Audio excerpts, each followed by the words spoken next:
2, if you do feel so inclined, consider leaving a tip or donation at the link gsmc.cloud. It is a huge support to both me, my fellow podcasters, and ultimately the network. Anything you leave is greatly appreciated. Without further ado, we're going to stay on this screen to kind of dissect this rookie draft class because it truly is an intriguing one.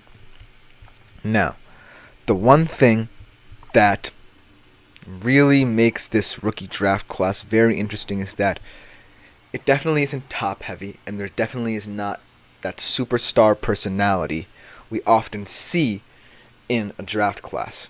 Now, that's not to say that any of these guys can't be superstars with their respective teams. I just feel that this feels like a very developmental draft. A lot of these players are kind of projects, not necessarily full, well-rounded players that you can rely upon in the rookie seasons to have huge minutes, get a lot of playing time, and ultimately it's kind of reflective of how the league is developing.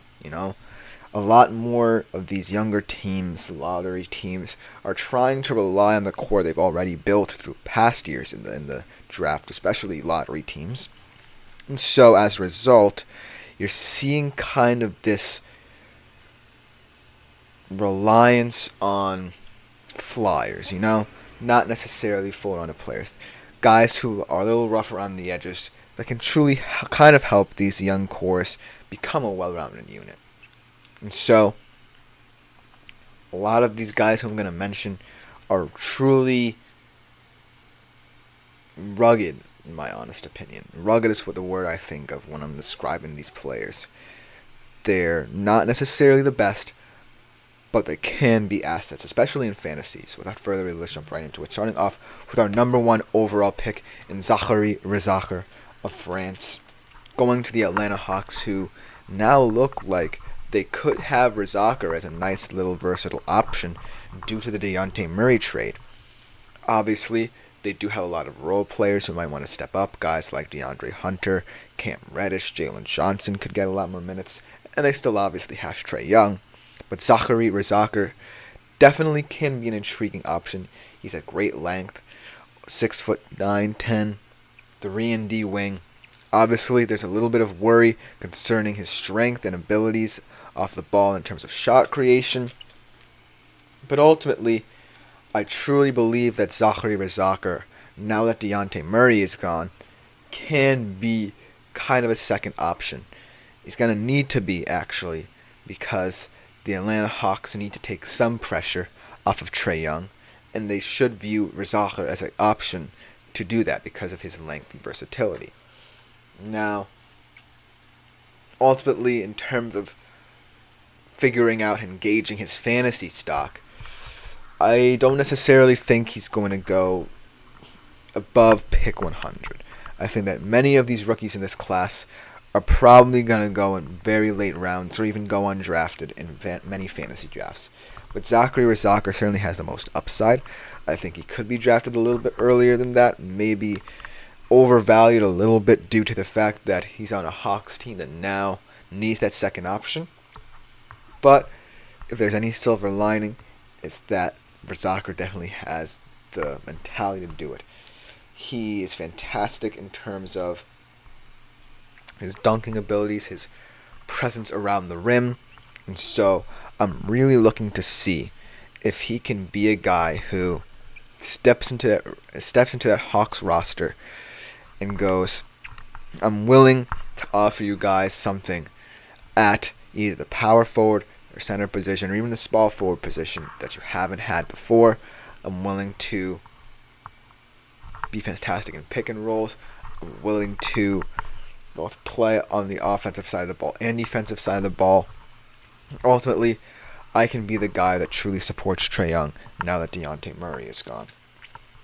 So that's why Zachary Rezaker is certainly one of the safer bets if I were to pick anyone from this draft class to go in fantasy drafts. I think it would be him. Now, moving on to the second pick, Alex Sarr going to the Wizards. Now, whereas the Hawks have truly their star in place in Trae Young, the Wizards really don't. They traded away a guy who they were really high on, Deni Avdija. I don't necessarily see how this Wizards team is going to compete anytime soon. Probably going to be one of the worst teams in the league. But Alex Sarr, I think, is a project kind of guy who they're going to focus on and develop over the next couple of years, and potentially he will be the face of that franchise. He definitely has mobility and size, definitely like Razakar. I think he's a very solid passer. He definitely has a lot of upside in terms of volume, especially in terms of his abilities, both scoring and rebounding. He's a double-double machine. But much like Zachary Razakar, I can't really find a solid placement for him in fantasy drafts. Maybe a 6th round flyer is kind of what I see in Alex Sarr. However, I certainly think that this was potentially a steal for the Wizards because a lot of people are saying that Alex Sarr should and could have gone number 1. And so, we'll see how Sarr pans out in a much more difficult environment than, say, Atlanta. But for now, I feel that Alex Sarr can definitely rival Razakar in terms of his volume and level of play as a rookie as well. Let's move on to another fascinating big man in Donovan Clingan, perhaps the best defensive big man and best college big man in this draft in terms of just his size, his verticality. Just seeing him play in the Big East, I'm a huge fan of Big East basketball. Just seeing him play goes to show that the center position is evolving because Donovan Clingan is a very interestingly built man. I think that all of his power derives from his upper half. He can really get up and block the ball. I think that he's a plus rebounder and defender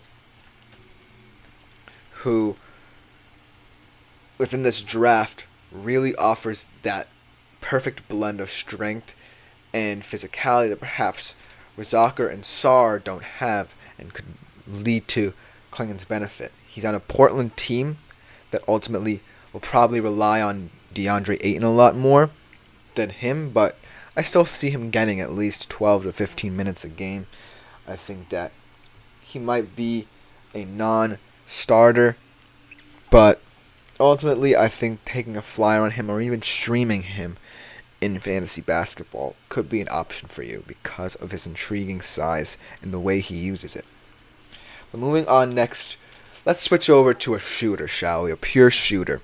And move away from the big men, the trees and the paint. And Reed Sheppard. Reed Sheppard out of Kentucky. Best shooter probably in this draft class. Shot 52% behind the arc. I think he's going to have a very high usage rate. He's on a Rockets team that's definitely trying to turn into something, especially wanting to be one of these young teams on the rise in the Western Conference as it gets more crowded.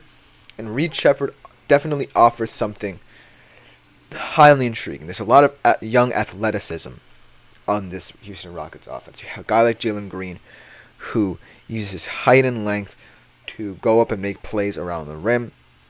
Ultimately, he's also seen as a rim protector on the defensive end. You have a guy in Alperen Şengün who's not a typical big man, kind of a flashier big man in the mold of a Nikola Jokic.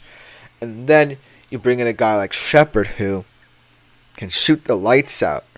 And so I really think that Reed Sheppard is definitely my dark horse in terms of fantasy in this particular draft class. Because A, the Houston Rockets are starting to find more balance in their squad. And B, shooters should be much more highly valued than a rookie big man. Because rookie big men are, in my humble opinion, a very risky addition to any team. Because the big men in this league are becoming much more polished, and as a rookie, I kind of feel like there's a lot of pressure to kind of overperform, and so you might come out into the league and not really live up to people's expectations due to the fact that the big man position is evolving.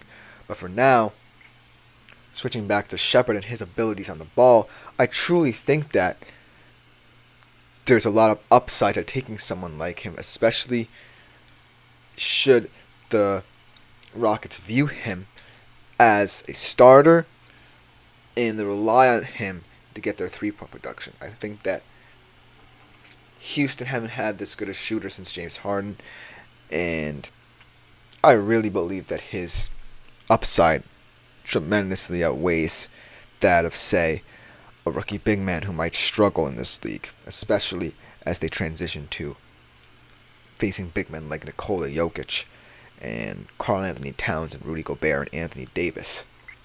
With Reed Shepherd, the pressure will be off him.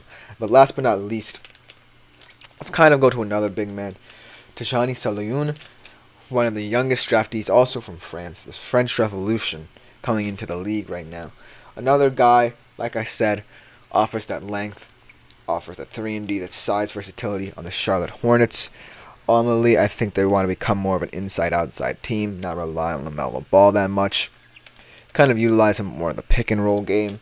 So, Saloun, I still think he's going to be a non-starter. Perhaps a couple minutes are in his future, but I think that this guy is more of a down-the-road fantasy option.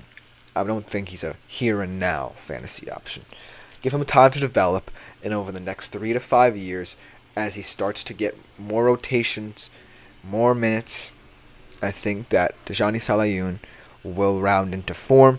But that will just about do it for this diagnosis of this 2024 NBA rookie draft class. Coming up next, we have another basketball segment for you guys. Dejounte Murray, as I alluded to kind of in this segment, got traded to the New Orleans Pelicans.